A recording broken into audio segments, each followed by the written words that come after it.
வாங்க நல்லா டேஸ்டியான பீட்ரூட் பொரியல் என்னோட ஸ்டைல் எப்படி செய்கிறதுன்னு பார்க்கலாம். இப்போ ஒரு கடாயில் 1 டீஸ்பூன் அளவுக்கு கடலை எண்ணெய் காய விட்டுருங்க. எண்ணெய் காஞ்சோடனே 1/4 டீஸ்பூன் கடுகு, 1/2 டீஸ்பூன் ஜீரகம் போட்டு பொரிய விடுங்க. கடுகு ஜீரகம் பொரிஞ்சோடனே 3 பச்சை மிளகாய் ஆட் பண்ணியிருக்கேன், 1 காஞ்ச மிளகாய் ஆட் பண்ணியிருக்கேன்.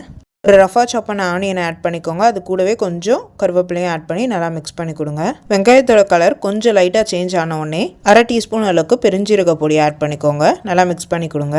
இப்போ துருவி வச்சுருக்க பீட்ரூட்டை ஆட் பண்ணிக்கோங்க. நல்லா மிக்ஸ் பண்ணிவிட்டு தேவையான அளவு உப்பு ஆட் பண்ணிக்கோங்க. டேஸ்ட் கரெக்டாக இருக்கான்னு இப்போ செக் பண்ணிக்கோங்க. 5 மினிட்ஸ் க்ளோஸ் பண்ணி குக் பண்ணுங்கள் ஸ்லோ ஃப்ளேமில். ஓப்பன் பண்ணி பார்த்தீங்கன்னா பீட்ரூட் நல்லா வெந்திருக்கும். இப்போ 2 டேபிள் ஸ்பூன் அளவுக்கு துருவன தேங்காய் சேர்த்து மிக்ஸ் பண்ணிக்கோங்க.